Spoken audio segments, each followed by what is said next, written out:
All right, peace and greetings. Instagram, I am live. Facebook, I am live. Peace and greetings. It is I, Goddess Queen Jah Oz, and I'm so proud of myself. I'm celebrating. I've been celebrating for the past week because I have been doing really amazing things. I noticed that I don't celebrate myself enough. So I have been on a celebration stroll. Give thanks and praise.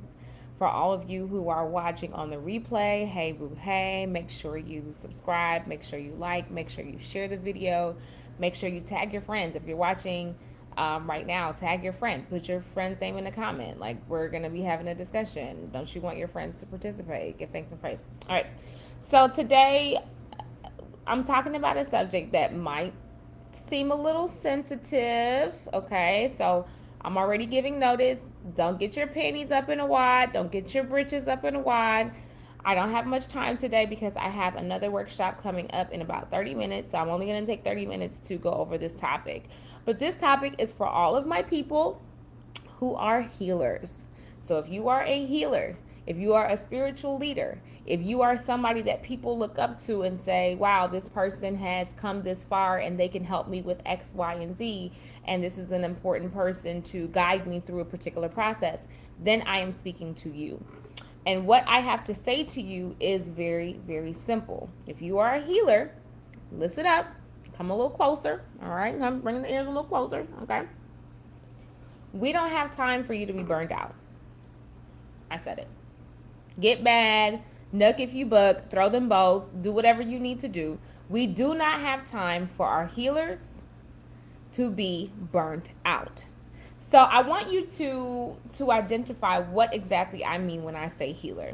Now, to illustrate this point, I'd like to talk about a doctor. Okay? Let's just say it is what it is. As a healer, you are basically a doctor. You are someone who is working with other people for the purposes of their regeneration, for the purposes of their health, for the purposes of their restoration. As a healer, you're the one who is guiding, giving advice, providing instruction, giving direction, and saying, okay, I see you have this particular ailment. This is how you can end that ailment. This is how you can restore your mind, body, and spirit. And this is how you can find healing. Now, the thing about healers is oftentimes healers are layered. What does that mean? You can have a healer who is not healing the body, but may just be focused on healing the chakras or healing the energy points, right? Because a healer is someone who is coming from more of a naturopathic, holistic element of life. They're not coming from the topical Western symptom-based healing approach, right? And really, the Western approach is not healing, anyways. It's band-aiding. It's trying to put a stopper in it just for the moment. It's just trying to quell the pain so we can continue to do what we're doing, even if what we're doing is damaging our bodies, our soul, our spirit, our mind. So there's a difference between doctoring and healing. Let me just say it like that. But for the purposes of this illustration, healers are the natural, the spiritual doctors. If you are a healer, that means that you are a spiritual doctor. That means you are a holistic health practitioner. That means you are someone who is actually looking to get to the root of the problem that a person is experiencing with their pain, with their body, with their mind, and you're looking to help them to actually solve the problem, not put a band-aid on it, right? Because we all know that with Western medicine, the goal is not for you to be healed, right? The best way to put a doctor out of business is by healing all of his patients. I mean, Facebook, if you want to kick me off, Instagram, if you want to kick me off, it is what it is. I'm going to say what I'm saying. The best way to get rid of a doctor and put him out of business is by healing all of his patients. Western medicine is not designed to heal you. So if you are a healer, that means that you are not using Western medicine. You're not using the let me put a band-aid on it. You're not using the let me just quell your pain so you can go on and continue to do the damage that you're doing, but you're using other methods in order to heal people, right? And if you're a healer, we don't have time for you to be burnt out.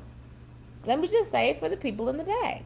We don't have time for you to be burned out. Now, why am I speaking about burnout when it comes to healers? Why am I talking about that?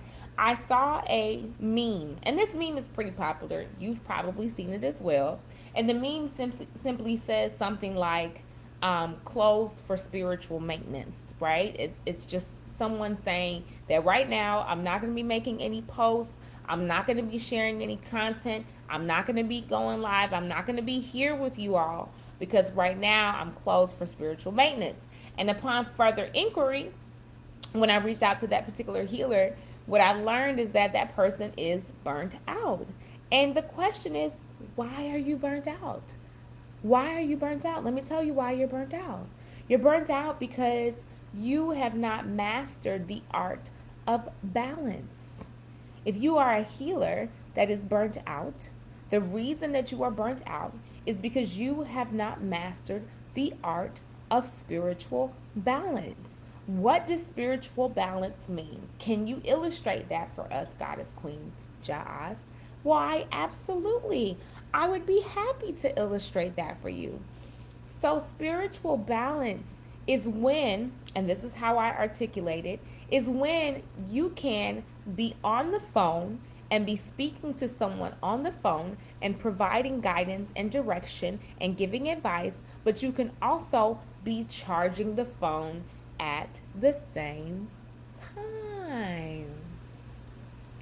Wow. So there's not just an output. Let me say that again. Spiritual balance. When we're talking about spiritual balance, we're talking about taking care of your spirit, taking care of your heart, taking care of your soul, taking care of the things that keep you in the game. See, I know what it feels like to be put out the game because you are exhausted. I was exhausted once upon a time. I was completely wiped out once upon a time. I was so wiped out, I had to leave the country, right? I didn't just leave and go on a vacation. I left and I was like, oh, forget about this. Y'all can have it. I don't want to do this no more, right? And one of the things that I started to learn when I returned to the fold was the simple truth of spiritually balancing yourself while you are on this journey. So that if you are a healer, you're not just output, but you are output and input. There's a flow to it. There's a symbiosis to it. There is a reciprocal exchange to it that makes it easy for you to feel rejuvenated even as you're doing it. We're not trying to do things no more that exhaust us, that wipe us out. We're done with that, right? We're in the era of self-love. We're in the era where if you type in self-love anywhere, you're going to get millions of hits, millions of tags. Everybody loves the term self-love. Everybody's talking about self-care. Everybody's talking about loving yourself more. So we've arrived. We're there. We understand what it is. So if you understand what it is, then how are you balancing spiritually so that you don't get burnt out? Because the thing is, we don't have time for you to be burnt out. We don't have time for that. When you're burnt out, the people who need your help, they can't get your help, right? Let's say if you are the spiritual healer for teachers, for elementary school teachers, and you help them to make sure that their stress levels do not go up beyond a certain point so that they can be with these kids and give these kids what they need. If you are not on your JO, guess what? That means that there's a whole classroom full of kids that are effed up right now. If you are a healer, whatever your healing art is, I'd love to know that. If you'd love to share it with me, tell me, what is your healing art? What do you help people with? What is it that you are assisting people with when it comes to their healing journey? What were you created to heal people with? Everybody loves to say, when you ask them, well, what's your purpose? They say, my purpose is I'm here to help people. Okay, well, give thanks and praise. Tell me how you're here to help. And if what you're here to help do is so important, then do we really have time to be seeing you huffing and puffing, sitting down on the sidelines because you are exhausted? The short answer to that question is no, we don't have time for that. We don't have time for that. So how do you maintain your energy as you give energy to others? How do you maintain your own energy as you show up and you hold space for others? So one really great way to do that is by making sure that in the process of giving, you are also receiving. Give thanks. Right now I'm giving, right? But I'm also receiving. I see the commentary, loving the energy that I'm sending out over here on Facebook. Peace and greetings. God is so good to see you. Give thanks and praise. Peace and greetings. God is Queen Ja'az. Yes. I am receiving even as I am giving. Right? Even while when you're giving, when you are giving to other people, when you're holding space for other people, right? Your soul will tap on your shoulder if something is off. Your body will also tap on your shoulder if something is off. So, for example, your body might start to have a little pain in it. I was talking to a friend of mine last week, and my friend was saying that he interacted with his brother, and his brother was really having a horrible day. And when he interacted with his brother, all of a sudden, when he gave him a massage, he started to rub his neck. And all of a sudden, the neck pain, he started feeling in his own body. He started to feel the neck pain in his own body. So that means that whatever that energy is, right? Because energy transfers. We know that. We're healers. We're spiritual people. We know energy transfers. So that energy obviously transferred into his own body. And that is one of the telltale sign of a new healer. When it comes to new healers, a lot of new healers take on the energy of the person that they're trying to help. They absorb the energy of the person that they're trying to help instead of just helping the person that they're trying to help. You can help somebody without giving your energy, and that would be number 2. Assist your patient, assist the person that you are trying to help and that you're holding space for without giving. You can assist them by being a catalyst, by just holding space for them. There is actually a way to hold space that makes sense to where you don't have to get burned out. You can hold space for someone. Let me show you how that looks. Can I show you how that looks? This is how holding space looks. And this is how it looks for me always in my mind when I have to teach my facilitators and when I have to teach my my teachers and when I have to teach my mentees. This is how I teach it. Boom. I'm now holding space for you. Okay, let me make sure Facebook can see as well, because I'm doing this dual thing, right? Because I'm a big girl. You see this? Boom. I am now holding space for someone else. I now have space and I now have room for someone else to come sit down and to go through their healing process. Boom. That's all. That's all. That is essentially what I do. I hold space. You see what I'm saying? The way that I hold space is so beautiful and so unique, and I have to celebrate that as well. And I have to celebrate it because I have been high, I have been low, I have been all around the world, and I've not seen many people who can hold space the way that I do. So I celebrate that. I toot the horn, toot, okay? I give thanks and praise for that. And part of the reason why my approach to holding space is so unique is because I'm not judging you. I'm going to accept you as you are. So let me articulate what it looks like when you are going through the healing process. When you are going through the healing process, when somebody comes and sits down, right, I'm holding space for them. They come and they sit down. Baby, it is a whole entire process. Sometimes they come and they sit down. They are talking to themselves. Okay, they over there like, I'm sitting in there and I'm trying to tell her this and I'm trying to tell. They are literally in a zone. Okay, they are talking to themselves. They can be spazzing out. They can be foaming at the mouth. They can be sliding down in their chair. Sometimes they sit in this space and they just start crying. They're crying. They're tearful. They're emotional. They're thinking about everything that has happened to them. They're thinking about what somebody did to them when they were 6 years old. They're thinking about that conversation that they had 15 years ago. They're thinking about the grandkids that they haven't even had yet, and thinking about how generational curses can follow them into. Listen, all I do is I hold space. That person comes and they sit down in that space and they can do everything that they need to do and more.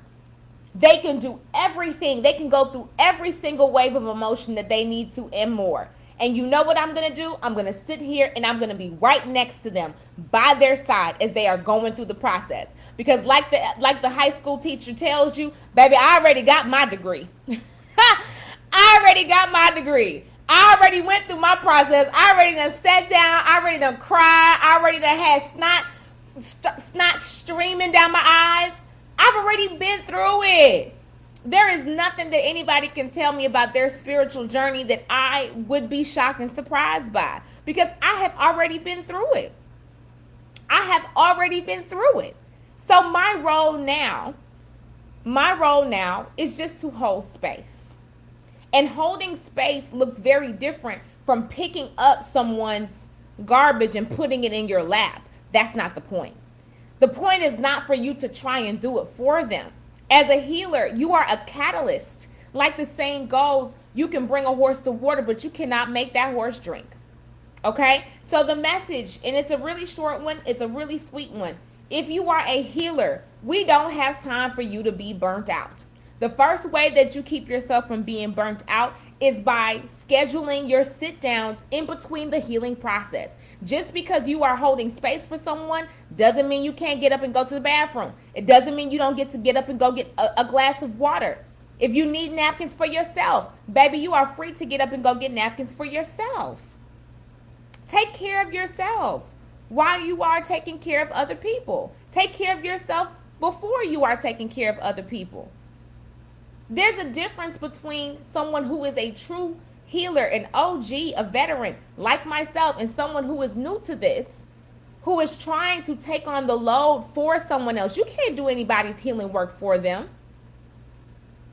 You can't do anybody's healing.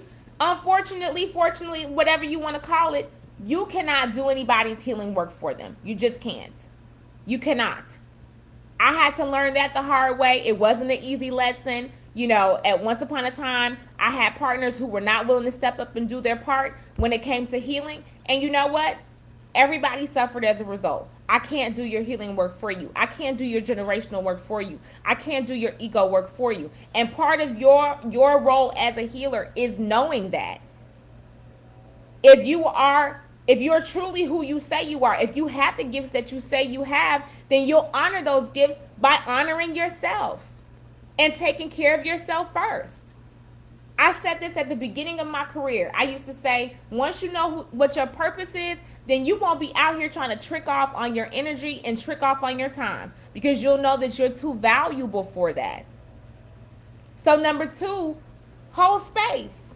How to maintain your energy and receive as you give. As you're giving support, you're lending support, you're patting the back. Oh, I'm sorry that happened to you. Oh my goodness, blah, blah, blah, blah, blah. Okay, you receive your comfort. You sit down and you relax. You drink your water. You can be there for them, but you don't have to give all of your energy away to them. When your stomach hurts, when you need a napkin, get up and go get your napkin. Get up and go get what you need. It's not about sacrifice anymore. We're done with that. We're done with sacrificing. We are done with sacrificing ourselves on behalf of other people. And we're done with that because we now understand, we overstand how important we are, right? We overstand that we're so valuable, we're so important that we can no longer sacrifice ourselves on behalf of someone else. We get that. Okay? So how do you maintain your energy and receive as you give? By making yourself a priority, by remembering your value, by remembering that it's not your job to heal someone else, but it is your role, okay, as you're giving, it is your role to just hold space, to hold space while they go through that, to hold space and be there for them while they go through that, right? Not to try and do their work for them. So that is it. I am off and back to my next class because I'm taking classes all day today, but I want to make sure I just came in and said, hey, boo, hey. Hey, boo, hey. Hey, Instagram. Hey, Facebook. Hey, YouTube. Hey, people who are watching on the replay.